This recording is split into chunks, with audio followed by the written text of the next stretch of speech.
Guys జాతరకి అయితే వచ్చాము.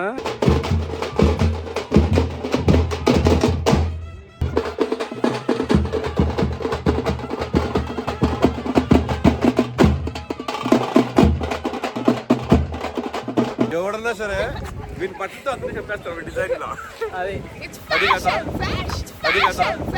హాయ్, నా పెర్ఫార్మెన్స్ మీకు నచ్చినట్టయితే ప్లీజ్ ఓట్ ఫర్ మీ. అన్నైతే గోల్డ్ మ్యాన్, అన్నైతే గోల్డ్ మ్యాన్. సింహమంటి చిన్నోడే బేటకొచ్చాడే.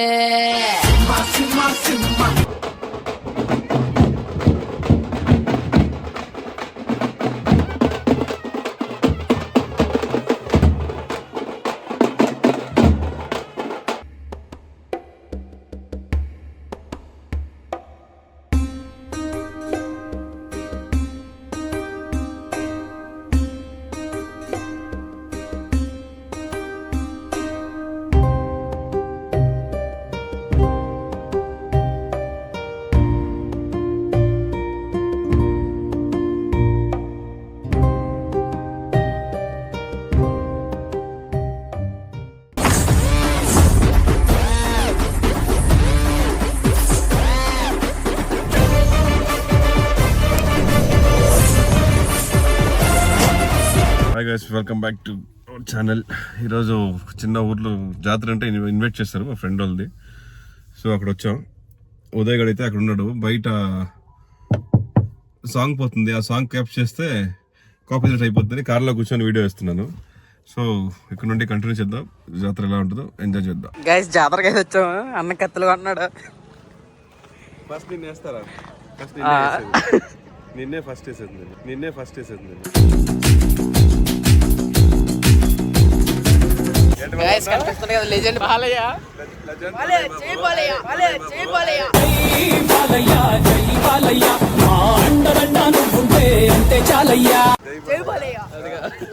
వీడు వస్తున్నా టైగర్ ఉన్నట్లా వీడు బాగా ఆడుకుంటాను చూసుకో ఈ వీడియోలో. వాళ్ళు స్కూల్కి పోవాలి ఈ వీడియో మొత్తం. ఈ కాలేజ్ డ్రెస్ చూడండి ఒకసారి మనోడిది. చూడు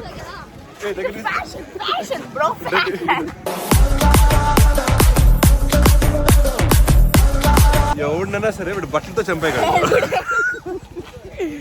అందరినే. మేము కత్తులు కొంటుంటే మనోడు బట్టలు కొంటాడు.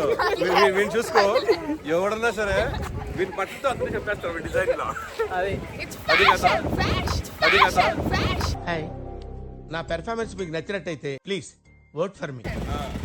ఫ్యాషన్ అంట బాలయ్య బాబు. ఆయన బాలయ్య బాబు అన్నైతే గోల్డ్ మ్యాన్, అన్నైతే గోల్డ్ మ్యాన్. సింహమంటి చిన్నోడే బేటకొచ్చాడే. గైస్ అయితే ఇప్పుడు జాతర మొత్తం అయితే చూపిస్తాం. అన్న ఇక్కడ స్పెషాలిటీ ఏంటి ఏంటి అసలు చెప్పేసి ఎవరైనా చెప్తారు అక్కడ.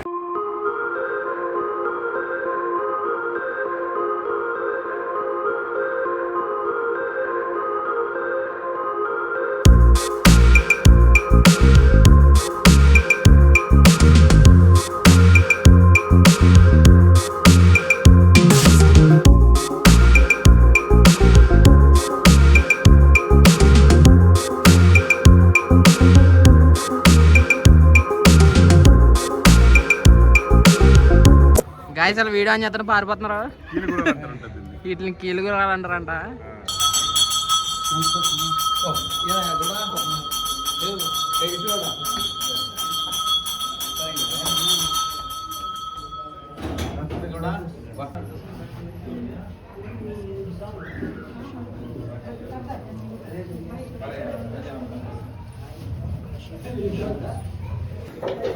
ಈಗ ದೇವಸ್ಥಾನಕ್ಕೆ ಬಂದ್ವಿ.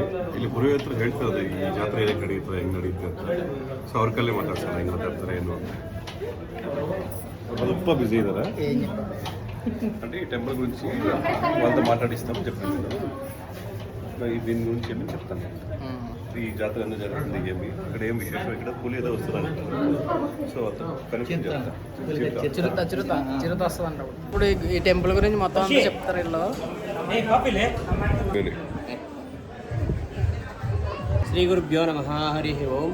శాంతం పద్మాసనస్థం శశిధరమకుటం పంచవక్తం త్రినేత్రం శూలం వజ్రం చ ఖడ్గం పరశుముభయనం దక్షభాగే వహంతం నాగం పాశం చ ఘంటాం ప్రళయవదహం శాంకుశం భవవాగే నానాలంకారయుక్తం స్ఫటికమణినిభం పార్వతీశం నమామి. శ్రీ ప్రసన్న సోమనాథేశ్వర స్వామి. ఇది ಚೋಳರ ಕಾಲము అంటే ಇದು 1225 ವರ್ಷಗಳ ಇತಿಹಾಸವುಳ್ಳ ಚೋಳರ ಪ್ರತಿಷ್ಠಿತ ದೇವಸ್ಥಾನ ಇದು. ಚೋಳರ ಕಾಲದಲ್ಲಿ ವಿಜೃಂಭಣೆಯಿಂದ ನಡೆದು ಬಂದಂಥ ದೇವಸ್ಥಾನ ಇದು. ಇದು ಸಾವಿರಾರು ವರ್ಷ ಇತಿಹಾಸವುಳ್ಳ ದೇವಸ್ಥಾನ. ಈ ದೇವಸ್ಥಾನ ಸೋಮನಾಥೇಶ್ವರ ಸ್ವಾಮಿ ಅಂತ ಮೂಲದೇವರು. ಮತ್ತು ಈ ಊರಲ್ಲಿ ಸೋಮನಾಥೇಶ್ವರ ಸ್ವಾಮಿ ಅಲ್ಲದೀರ ಬಸವೇಶ್ವರ ಸ್ವಾಮಿ, ಲಕ್ಷ್ಮೀ ವೆಂಕಟೇಶ್ವರ ಸ್ವಾಮಿ, ವೀರಭದ್ರ ಸ್ವಾಮಿ, ಆಂಜನೇಯ ಸ್ವಾಮಿ ಮತ್ತು ಶನೇಶ್ವರ ಸ್ವಾಮಿ, ಸತ್ಯಮ್ಮ ಮತ್ತು ಇನ್ನೂ ಹಲವಾದ ಗ್ರಾಮ ದೇವತೆಗಳೆಲ್ಲ ಇದ್ದಾರೆ. ಅಯ್ಯಪ್ಪ ಸ್ವಾಮಿ ಕೂಡ ಇದ್ದಾರೆ ಇಲ್ಲಿ. ಇವತ್ತು ರಥಸಪ್ತಮಿ ವಿಶೇಷ ಅಂದರೆ ಈ ಊರಲ್ಲಿ ರಥೋತ್ಸವ. ರಥಸಪ್ತಮಿ ಅಂದರೆ ಸೂರ್ಯನಿಗೆ ಶ್ರೇಷ್ಠವಾದ ದಿನ, ಸೂರ್ಯ ಜಯಂತಿ ಅಂತ ಕರೀತಾರೆ. ಅದರ ದಿನ ಮೊದಲನೇ ಮಾಘ ಮಾಸದ ಉತ್ತರಾಯಣ ಹುಟ್ಟಿದ ಮೊದಲನೇ ರಥೋತ್ಸವ ನಮ್ಮ ಅರಬಿಕೊತ್ತೂರು ಗ್ರಾಮದ್ದೇ ಆಗಿದೆ. ಇದು ದೇವಸ್ಥಾನ ಸೋಮೇಶ್ವರ ಸ್ವಾಮಿ ದೇವಸ್ಥಾನ 100 ವರ್ಷಗಳಿಂದ ಈ ಊರಲ್ಲಿ ರಥೋತ್ಸವ ನಡ್ಕೊಂಡು ಬರ್ತಾ ಇದೆ. ಈ ಊರಲ್ಲಿ 5 ದಿನಗಳ ರಥೋತ್ಸವ ನಡೆಯುತ್ತೆ. ಮೊದಲನೇ ದಿನ ಧ್ವಜಾರೋಹಣ, 2ನೇ ದಿನ ಕಲ್ಯಾಣೋತ್ಸವ, 3ನೇ ದಿನ ಅಂದರೆ ರಥಸಪ್ತಮಿ ದಿನ ರಥಾರೋಹಣ, ಮತ್ತು 4ನೇ ದಿನ ದೋಪು ಅಂದರೆ ಪಾರ್ವಟೋತ್ಸವ, 5ನೇ ದಿನ ಬೆಳಗ್ಗೆ ವಸಂತೋತ್ಸವ ಮತ್ತು ಸಂಜೆ ಶಯನೋತ್ಸವ. ಈ ರೀತಿಯಾಗಿ ನಡೆದು 6ನೇ ದಿನ ವಿಶ್ವರೂಪ ದರ್ಶನ, ಪಲ್ಲಕ್ಕಿ ಉತ್ಸವ ಎಲ್ಲ ನಡೆಯುತ್ತೆ. ಮೊದಲು 40-50 ವರ್ಷಗಳ ಹಿಂದೆ ದೋಪು ದಿನ ಇಲ್ಲಿ ಚಿರತೆ ಹಿಡಿದು ಆಡಿಸ್ತಾ ಇದ್ರಂತೆ. ಅಂದರೆ ಪಾರ್ವಟೋತ್ಸವ ಅಂದರೆ ಈಶ್ವರನು ಬೇಟೆಗೆ ಹೋಗೋ ಸನ್ನಿವೇಶ ಅದು. ಆ ಸನ್ನಿವೇಶಕ್ಕೆ ಈ ಬೆಟ್ಟದಲ್ಲಿರುವ ಚಿರತೆಯನ್ನು ಈ ಊರಿನ ಗ್ರಾಮಸ್ಥರೆಲ್ಲ ಹಿಡಿದು ಅದನ್ನು ದೇವರ ಮುಂದೆ ಪ್ರದರ್ಶನ ಮಾಡಿ ಅದನ್ನು ಆಡಿಸಿ ಮತ್ತೆ ಬೆಟ್ಟಕ್ಕೆ ಬಿಟ್ಬಿಡ್ತಾ ಇದ್ರಂತೆ. ಈ ರೀತಿ ನಡ್ಕೊಂಡು ಬರ್ತಾ ಇತ್ತು ದೇವಸ್ಥಾನ ಇದು. ಇವಾಗ ಅರಣ್ಯ ಇಲಾಖೆಯಿಂದ ಪರ್ಮಿಷನ್ನು ಇಂಥವೆಲ್ಲ ಸಿಗದಿರೋ ಕಾರಣದಿಂದ ಅದನ್ನು ಕೈ ಬಿಡಲಾಗಿದೆ. ವರ್ಷ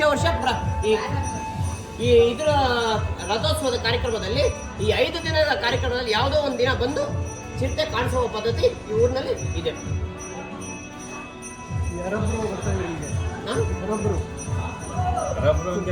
ಕುದುರೆಗಳ ಮೇಲೆ ಬರ್ತಾ ಇದ್ರು.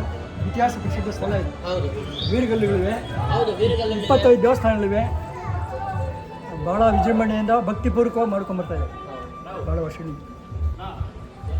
1991ರಲ್ಲಿ ಹಳೆ ದೇವಸ್ಥಾನನ 1991ರಲ್ಲಿ ಜೀರ್ಣೋದ್ಧಾರ ಮಾಡಿ ಮತ್ತೆ ಪುನಃ 5 ದೇವಸ್ಥಾನಗಳು ಒಂದೇ ಸರಿ ನಿರ್ಮಾಣ ಮಾಡಿರೋ ದೇವಸ್ಥಾನ ಊರಿಗೆ. ಸಹಕಾರ ಚೆನ್ನಾಗಿದೆ. ಎಲ್ಲರೂ ಒಟ್ಟಿಗೆ ಯೂನಿಟಿ ಆಗಿ ಭಕ್ತಿಪೂರ್ವಕವಾಗಿ ಮಾಡ್ತಾರೆ. ಅದು ತುಂಬ ಸಂತೋಷ. ಎಲ್ಲ ದೇವರುಗಳು ಕಾಪಾಡ್ತಾ ಇದೆ ಈ ಊರಿಗೆ ದೇವಾಲಯಗಳ ಗ್ರಾಮ ಅಂತಾನೆ ಹೆಸರು ಬಂದಿದೆ. 87ರಲ್ಲಿ ದೇವಸ್ಥಾನಗಳು ತೆರೆದಿದ್ದು ಹಳೆ ದೇವಸ್ಥಾನಗಳನ್ನ ಹೊಸ ದೇವಸ್ಥಾನ 91ರಲ್ಲಿ ರೆಡಿ ಮಾಡಿಸಿ ಎಲ್ಲ ದೇವಸ್ಥಾನ ರೆಡಿ ಮಾಡಿಸಿದ್ರು. 91ರಲ್ಲಿ ಮತ್ತೆ ಪುನಃ ಪ್ರತಿಷ್ಠಾಪನೆ.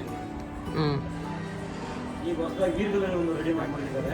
ವಿಜೃಂಭಣೆ 2 ವರ್ಷದಿಂದ ಅದು ಕೂಡ ವಿಜೃಂಭಣೆ ಕಾಣಿಸ್ತದೆ. ಈ ಅದಕ್ಕೆ ಮೊನ್ನೆ ಮೈಸೂರಲ್ಲಿ ಕೂಡ ಪ್ರಶಸ್ತಿ ಬಂದಿದೆ.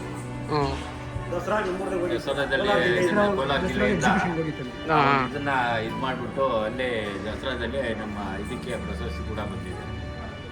ಬಹಳ ವಿಜೃಂಭಣೆಯಿಂದ ಮೊದಲಿನ ಕಾರ್ಯಕ್ರಮ ದೇವರ ಕಾರ್ಯ ಅಂದರೆ ಭಾಳ ಚೆನ್ನಾಗಿದೆ.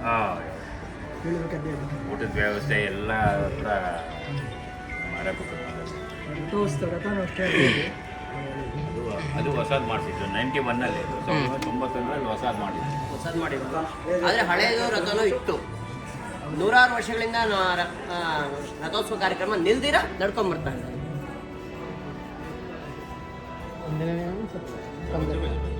టెంపుల్ చరిత్ర అయితే విన్నారు కదా. ఈ స్వామీజీలు మొత్తం అందరూ చెప్పారు. అది కన్నడలో చెప్పారు, మేము తెలుగులో ఎక్స్ప్లెయిన్ చేస్తాం. అది కన్నడలో ఉంది. నేను వీలైనంత దాన్ని తెలుగులో ఎక్స్ప్లెయిన్ చేస్తాను నీట్గా. ఓకే.